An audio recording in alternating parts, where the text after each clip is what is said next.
आज हर घर में डायबिटीज़ के पेशेंट हो रहे हैं, ब्लड प्रेशर के पेशेंट हो रहे हैं। अब तो कैंसर भी उनको केवल कषायम पिला करके ठीक कर दिए। कषायम वही चीज़ है कि बिना एक पैसा खर्चा किए हम अपने को स्वस्थ बना सकते हैं। आज की परिचर्चा का नाम है सिरी जीवन। सिरी जीवन, सिरी जो दो शब्द है, ये साउथ में ऐसा बोलते हैं और उसको हम लोग हिंदी में श्री बोलेंगे, श्री जीवन। तो वहाँ श्री जीवन करके विगत 15-20 साल से यही शब्द प्रचलित है और उसी से पूरे विश्व में ये शब्द प्रचलित हो गया है, इसीलिए उसी शब्द को ही रखते हैं, नहीं तो कन्फ्यूजन क्रिएट हो सकता है कि फिर श्री जीवन क्या आ गया।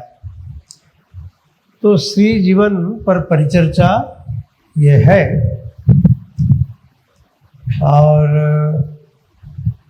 हम लोगों का जो जीवन शैली है वो जीवन शैली धीरे धीरे आज जिस स्थिति में है वो एक विकृत स्थिति है। विकृत तो ऐसे क्या हो गया जो ये इतना विकृत इसको कह रहे हैं। प्रगति के नाम पर जो कुछ हम लोग करते जा रहे हैं वो हमको दुर्गति के तरफ ले गया। प्रगति हमारी देखने के लिए दिख रहा है, हम कार मेंटेन कर रहे हैं, एसी मेंटेन कर रहे हैं और क्या क्या सब कर रहे हैं, स्टेटस लाइफ जी रहे हैं, पर यही हमारी विकृति है। ये उन्नति नहीं बल्कि अवनति है, दुर्गति है। प्रगति नहीं, दुर्गति है। दुर्गति कैसे हुई है कि ये प्रगति के नाम पर हम जाके कहाँ किसके गोद में चले गए, किसके गर्त में चले गए, कोरोना के गर्त में। इतनी प्रगति किए कि हम लोग कोरोना के गर्त में चले गए। उनका खादरवल्ली जी का जो कहना है कि हमारा जीवन पद्धति को हम लोग थोड़ा सा समझने की कोशिश करें। जो जीवन जी रहे हैं वो त्रुटिपूर्ण है और सबसे बड़ा हमारा शरीर का हमारा जो स्वास्थ्य है, स्वास्थ्य का मूल में है हमारा भोजन।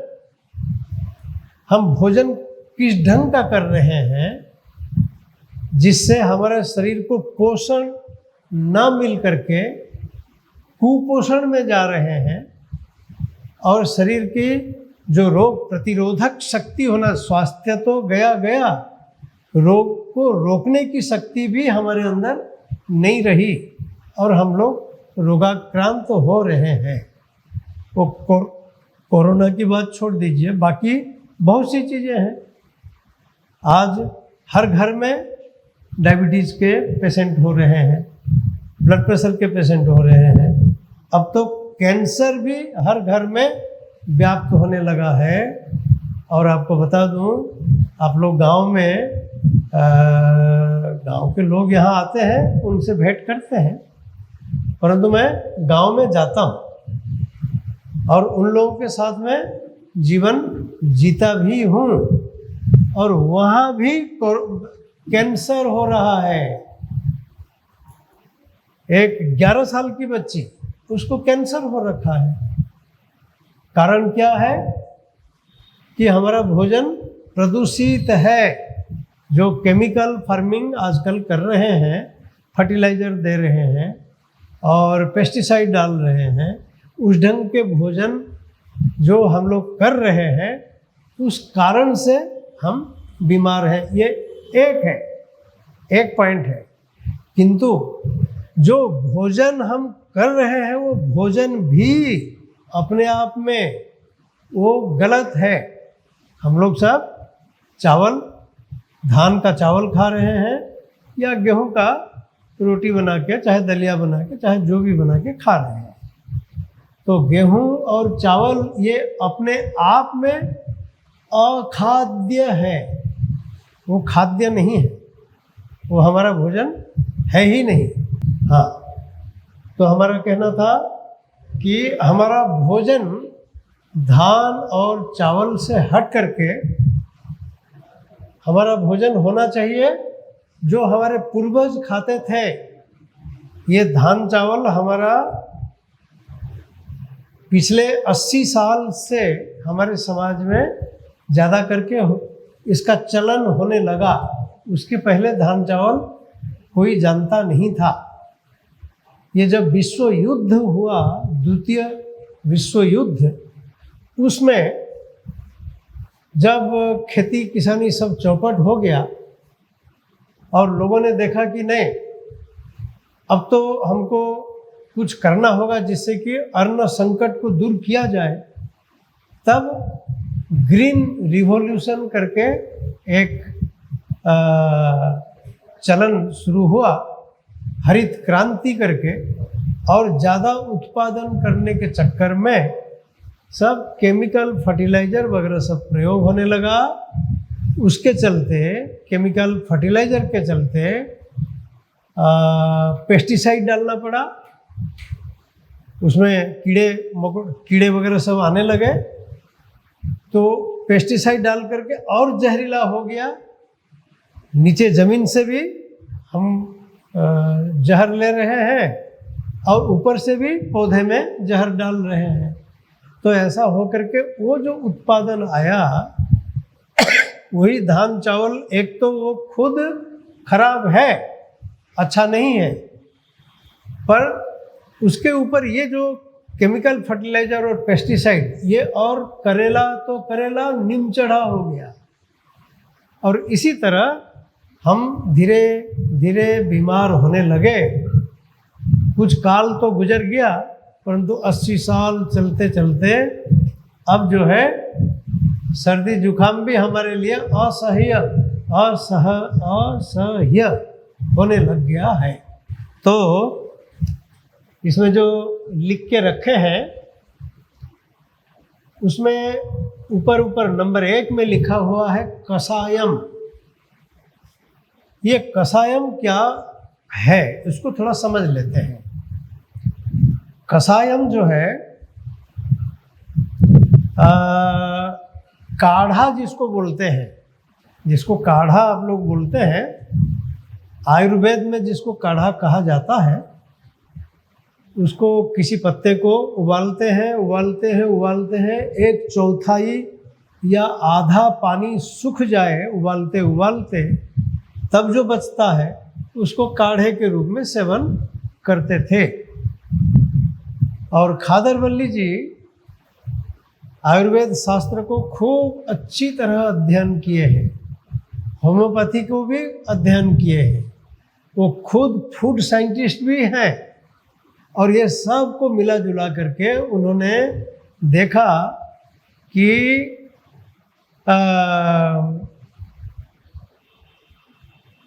कषायम को इतना कठिन पद्धति से बनाने की कोई ज़रूरत नहीं है। सामान्यतः जो पौधे हमारे चारों ओर मिल जाते हैं, ऐसे पौधों के पत्तों का उसको थोड़ा सा उबालना, और उबाल के 3 मिनट, सिर्फ 3 मिनट उबालना। जितना कि एक चाय बनाते हो आप लोग, तो चाय को उबालने में जितना समय लगता है करीब करीब उतना ही समय, उतने में ये कषायम तैयार हो जाता है। तो ये कषायम के बारे में खादरवल्ली जी का कहना है, जितने सब ये कोरोना काल में जितने पेशेंट सब आते थे उनके पास, उनको केवल कसायम पिला करके ठीक कर दिए।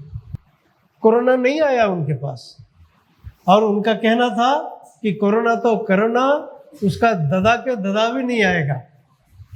इतना उन्होंने कॉन्फिडेंस लोगों में भर दिए थे।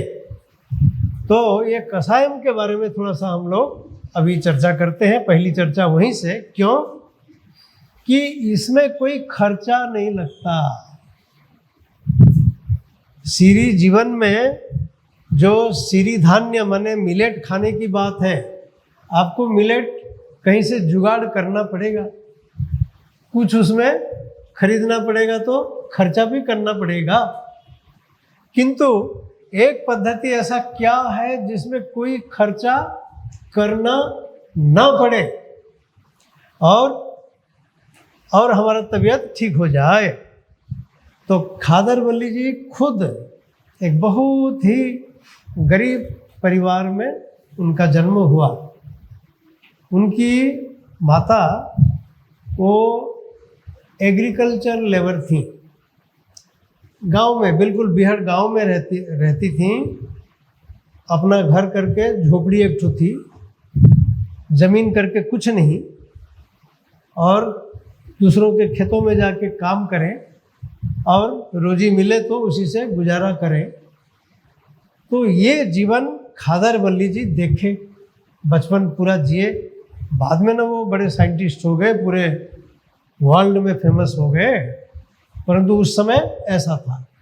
तो वही उनके दिमाग में बात थी कि क्या ऐसी कोई पद्धति हो, क्या ऐसी कोई पद्धति हो जिस पद्धति से कोई खर्चा करना ना पड़े, निर्धन से निर्धन व्यक्ति भी स्वास्थ्य लाभ कर सके। हम अभी गांव में जाते थे, जाता हूँ। अभी बारिश आ गई तो थोड़ा सा रुक गया, फिर भी हम बारिश में अभी नदी पार करके, है कमर भर के पानी में नदी पार करके भी गए हैं और लोगों को यही सिरी धान्य उगाने के लिए बीज बांट करके आए हैं। तो ये सिरी धान्य कब उगेगा, कब उस धान का हमको उत्पादन मिलेगा, धान पर 4 महीना का समय है उसमें। परंतु जब हम गांव में जाते थे, इसको बोलते थे कि देखो भाई, आप लोग गांव में बड़े प्राकृतिक जीवन जी रहे हैं, आपके चारों तरफ प्रकृति है, ये सिरी धान्य, कोदो, कुटकी और बाकी जो उसके 3 हैं, ये कब आपको प्राप्त होगा ये नहीं मालूम। किंतु आज अभी आप अपने जहाँ बैठे हैं थोड़ा बाहर नज़र दौड़ाएंगे तो आपको उतनी चीज़ें मिल जाएंगी जो जिसके बल पर आप स्वस्थ रह सकते हैं। तो कसायम वही चीज़ है कि बिना 1 पैसा खर्चा किए हम अपने को स्वस्थ बना सकते हैं और रोगों को भी दूर कर सकते हैं, उसमें उतनी क्षमता है। तो कसायम में मैं तो बता दिया, पत्ते को लाना, ताज़ा पत्ता हो तो अच्छा, ताज़ा पत्ता ला करके उसको 1 कप, 1 जने के लिए 1 कप कसायम अगर तैयार करना है, 1 कप पानी डाल दीजिए, उसको उबलने दीजिए। जब उबाल आ गया तब वो पत्ता ला करके, ज़्यादा नहीं, जैसे ऊपर तुलसी लिखा है कसायम, यहाँ पत्तों के कसायम लिखा है तुलसी, तो ये तुलसी है। तो कुछ बड़े बड़े पत्ते भी होते हैं, कुछ छोटे छोटे पत्ते भी होते हैं। छोटे पत्ते हैं तो 8-10 उसमें डाल दिए, थोड़ा मध्यम साइज के हैं तो 5-7 तक डाल दिए, और थोड़े बड़े बड़े पत्ते हैं तो 4-5 पत्ते हो जाने से भी काम बन जाता है। उतने ही पत्ते उस 1 कप पानी उबलते पानी में डाल दिए, 3 मिनट वो खौला, उसके बाद गैस बंद कर दिए, उतार के रख दिए। और जब उसके गर्मी कम हो जाए, कुनकुना रह जाए, उस अवस्था में उसको छान करके पी लेना। पीने के समय भी उसको अच्छा हो कि कुल्ला करते हुए पीना, इतना गर्म नहीं पीना। गरम गरम रहेगा तो कुल्ला नहीं कर सकेंगे, कुल्ला करते हुए पी जाना। हमारे खादर जी बोलते हैं कि हमारे मुंह के अंदर ही इतने रिसेप्टर्स हैं, पोषक तत्वों को ग्रहण करने के इतने केंद्र हैं कि जब कुल्ला करके मुंह में घुमा के उसको हम पान करते हैं, पीते हैं, तो वहीं से हमारे उसके पोषक तत्व मिलने शुरू हो जाते हैं। और दिमाग से लेकर पूरे पैर के उंगलियों तक, नख से शिख तक हमारा शरीर के अंदर उसका असर चला जाता है। तो ये उसमें एक हो गया तुलसी का कषायम पीना। उसका नियम है कि एक कषायम शुरू करते हैं तो 7 दिन उसको पीना चाहिए। सवेरे खाली पेट सबसे अच्छा है। लोगों के अनुसार कभी कभी उसको 3 बार भी दिया जाता है, सवेरे, दोपहर को, शाम को। Before breakfast, before lunch, before dinner, आधे घंटे पहले, खाने के आधे घंटे पहले। परंतु सबसे अच्छा समय क्या है? प्रातःकाल का। तो प्रातःकाल उठे और कुछ भी पीने खाने के पहले ही खाली पेट हमको कषायम का सेवन करना है। तो तुलसी का अगर किए तो 7 दिन तक उसको चलने देना। 7 दिन बाद फिर बदल दिया जाए। फिर आएगा दुबी घास जो बोलते हैं, दुर्वा। जहाँ देखो तहाँ है। तो दुबी घास जिनके पास नहीं है, ऐसा लगता है पता नहीं उसमें क्या अशुद्धियाँ आई होंगी, गाय बैल बकरी सब कुत्ते ये जाकर के कुछ भी किए होंगे, मलमूत्र किए होंगे, ठीक है। उसके कुछ आप गमला कुछ रखिए अपने पास, वो गमले में लगा लीजिए ना, 2 4 10 20 गमले रखिए, वो गमले में भी आप उगा सकते हैं। तो दुर्वा आधी मुट्ठी, माने ज़्यादा से ज़्यादा 5 ग्राम, एक जने के लिए 5 ग्राम, आधा तोला, आधा तोला दुर्वा हो गया।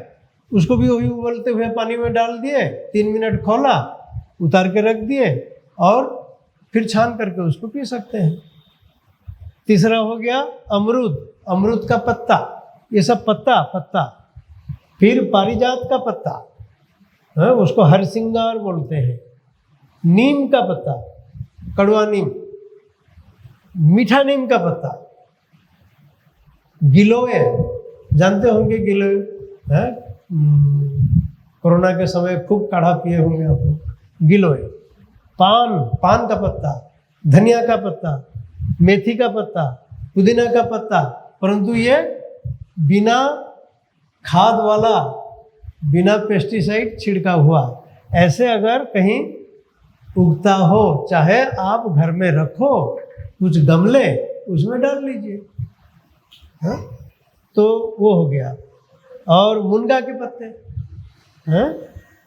हल्दी का जो गांठ है, कंद है, उसी को मानेंगे।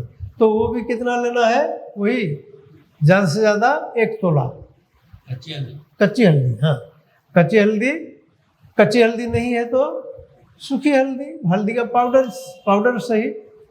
तो हल्दी, अदरक भी ऐसा ही है, नहीं मिल रहा है तो सौंठ। तो ये सब चीज़ें हैं, और भी बहुत से हैं। इसकी खादरवल्ली जी का एक ई-बुक है, सिरीधान्य के नाम से ई-बुक है। उसका हार्ड कॉपी भी है। हमारे